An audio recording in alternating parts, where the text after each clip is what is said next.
মা মানেই ভালোবাসা, মা মানেই সহনশীলতার প্রতিমূর্তি। নমস্কার, আমি মহুয়া। সময় আপডেটসের ইউটিউব চ্যানেলে আলোকের ঝর্ণাধারায় এই সিরিজটিতে এক নতুন পর্ব নিয়ে হাজির হয়েছি আপনাদের সামনে।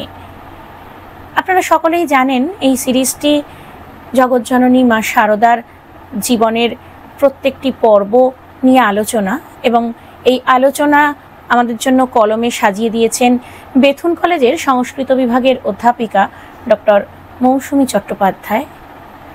আজ আমরা যে পর্বটি শুনব সেখানে আমরা দেখতে পাবো যে জীবনের ন্যূনতম প্রয়োজনটুকুও যেখানে অপ্রতুল, সেখানেও মা দ্বিধাহীন চিত্তে আনন্দিত মনে কিভাবে দিনের পর দিন জীবন যাপন করছেন। আসুন শুরু করি। জাননীং শারদাম দেবীম রামকৃষ্ণম জগদ্গুরুম পাদপদ্মে তয়ো শ্রিত্বা প্রণমামি মুহুর্মুহু।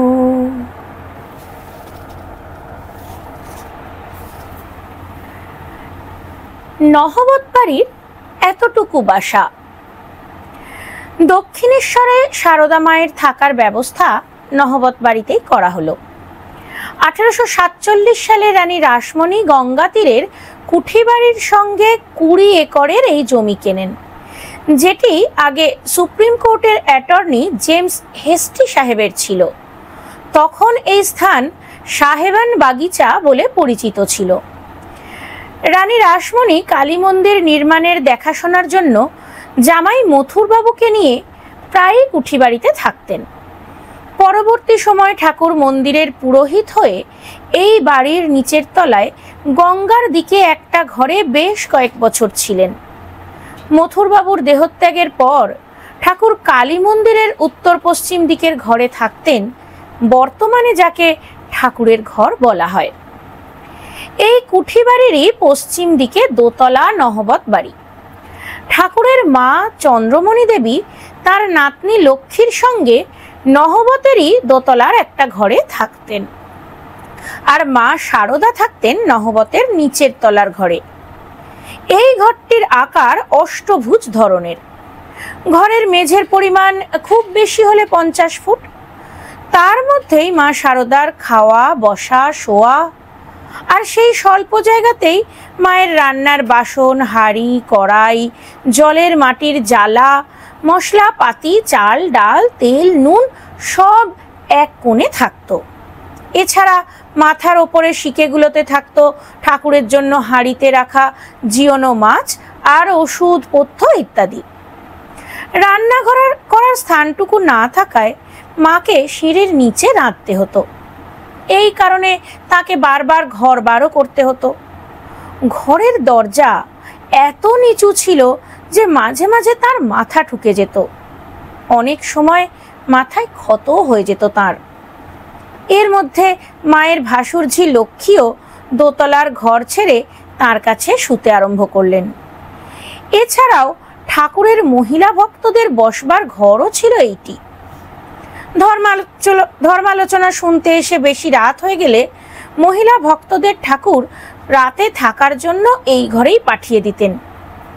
তাদের জন্য শারদাকে আবার রাঁধতে হতো। বিধবা মহিলা থাকলে তার জন্য আবার নতুন বাসন মেজে যা থাকতো তাই রান্না করে মা তাকে খাওয়াতেন। অনেক সময় এজন্য মা নিজেও অভুক্ত থাকতেন। যেমন সন্তানকে খাইয়ে মা ছিটে ফোটা যা থাকে তাই খায়। আর শুধু কি তাই, অতিথিদের ওই ছোট ঘরে শোয়ার জায়গা করে দিয়ে নিজে বসে বসেই কতবার সারা রাত কাটিয়ে দিতেন মা। কিন্তু তিনি নিজে মুখে কখনোই সব কথা বলতেন না। শুধু মাঝে মাঝে ঘনিষ্ঠদের সঙ্গে কথা প্রসঙ্গে বলতেন, নহবতে যে কি করে কাটিয়েছি তা কে বুঝবে।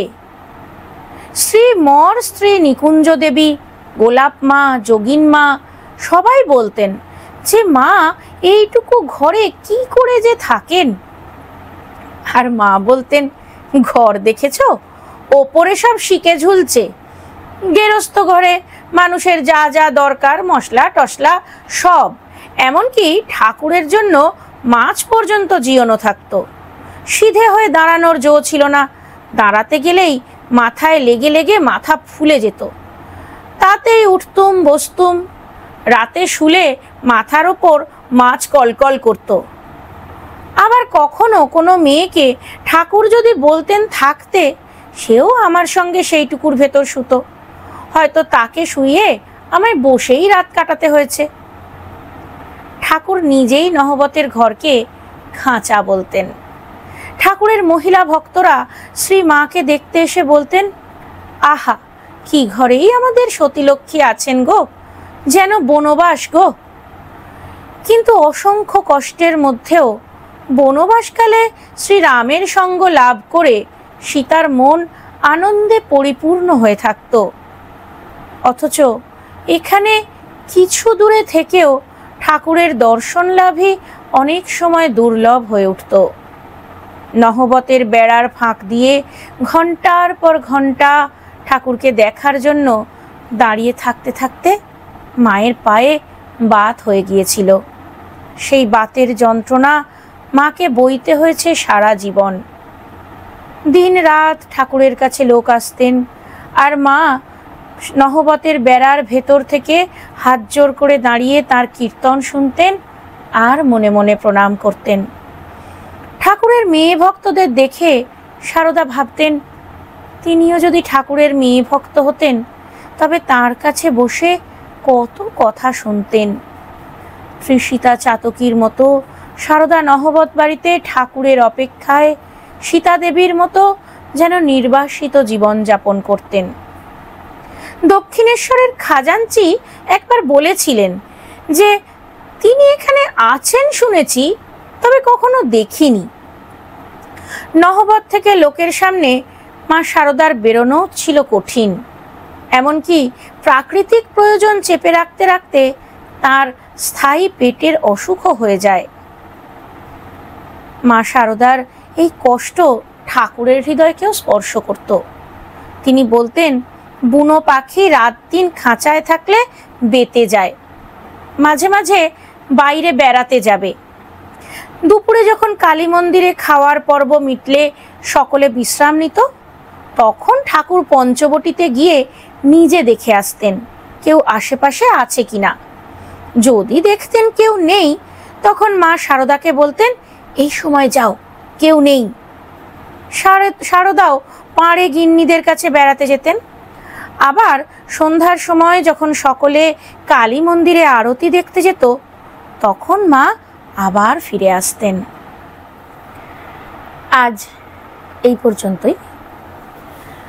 মা বলতেন, যে সয় সে রয়।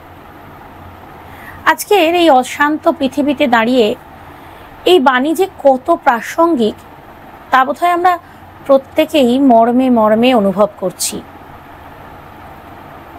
মায়ের জীবনের যে বাণী, যে কথা, যে প্রত্যেক দিনের যে আমাদের এই স্মরণ মনন, প্রত্যেক দিন তার এই স্মরণ মনন থেকে শুধুমাত্র আমাদের নিজেদের জীবনকে যাপিত করার অনুপ্রেরণা যেন আমরা সংগ্রহ করতে পারি, এইটুকুই আমাদের প্রচেষ্টা থাকুক। আপনারা এই সিরিজটিকে শুনতে সময় আপডেটসের ইউটিউব চ্যানেলটিকে সাবস্ক্রাইব করবেন, ফলো করবেন তাদের ফেসবুক পেজটিকে, এবং অবশ্যই ভুল ত্রুটি নিশ্চয়ই থাকছে বা থাকবে, আগামী পর্বেও থাকতে পারে। আপনারা অবশ্যই আপনাদের মূল্যবান কমেন্টের মাধ্যমে আমাদেরকে জানাবেন আপনাদের মতামত। আমরা আগামী পর্বে আবার ফিরে আসব। নমস্কার।